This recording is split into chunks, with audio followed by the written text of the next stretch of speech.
Powerful game controlled by the frontal lobe. The frontal lobe also controls executive processing, decision-making, and organization, and also personality. You can survive without your frontal lobe, but it will be tough. For instance, your personality will be severely changed, your decision-making will be almost non-existent, and you would not be able to control life. These temperature and pain thresholds are controlled by the parietal lobe. Also, taste is controlled by the parietal lobe, and it has to be interpreted within seconds. You would probably lose your sense of touch, or close to it, if you lost or damaged your parietal lobe.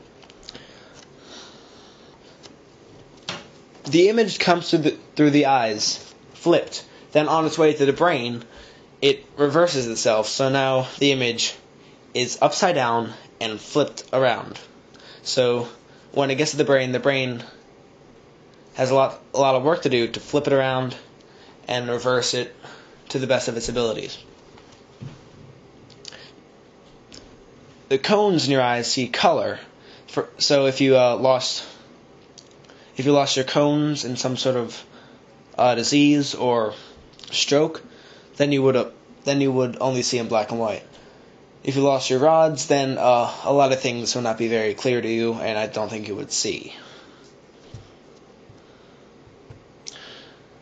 A fun fact is that the little floaty things you see after you look into the sun are actually some of the cells inside of your eyes that are transparent because of the bright light you just saw, and they're trying to heal it.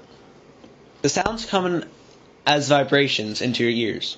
It then goes into your eardrums, into the anvil.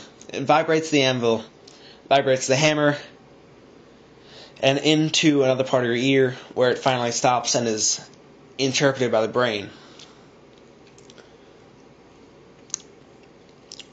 A fact about your ears is that the reason why you get dizzy after you spin is because, crud, edit this out, please. Okay.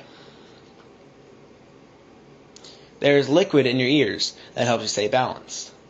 So this is the reason why you're able to stand up straight and have posture and balance.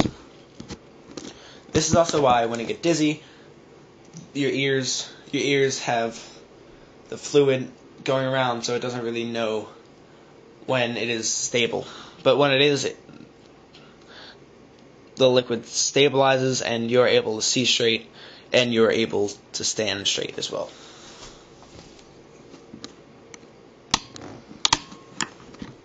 There are different types of taste buds located on different spots on the tongue. For instance, the sweet taste buds are located mostly on the tip, but also somewhat concentrated on the sides and slightly scattered along the back. There are a lot of sour taste buds. Most of them are concentrated along the sides, a few are on the top, and a few are scattered along the back of the tongue.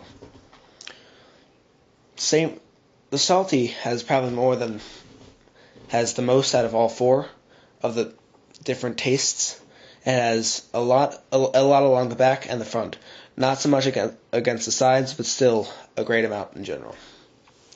The bitter only has a few taste buds on the right and left side and only a few in front, but has a lot in the back. The cerebellum allows you to stand up straight and controls your posture. If you did not have this, then you would fall down constantly and never have a straight walking path, if any walking path.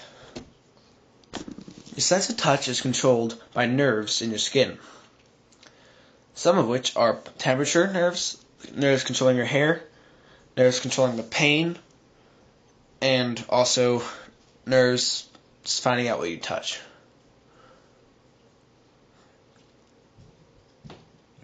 There are different places for each nerve, and the pain is in the front. This is because it gets the message the fastest, so it can send the message as fast as possible to the brain, telling the brain something went wrong.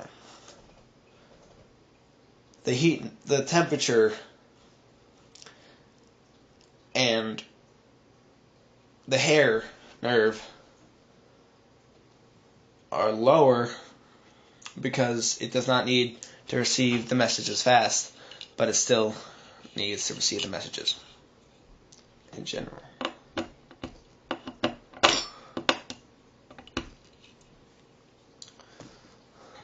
The spinal cord controls reflexes. This is because the spinal cord is much closer to the peripheral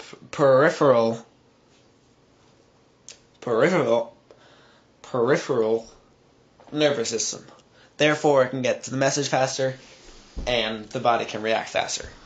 For instance, if a waiter drops his plate of food, your spinal cord will tell your arms to react, and they will. They will grab the food out of midair and hand it back to the waiter with great gusto. The central nervous system interprets all of the messages sent by the peripheral nervous system. The central nervous system is made up of the spinal cord and the brain. The peripheral nervous system gains stimuli and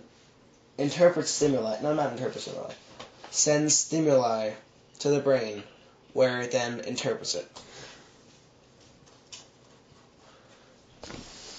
There are two types of injuries to the brain, one of which is a stroke and is incurable purely because blood has been stopped from getting to a certain part of the brain, and the brain has died.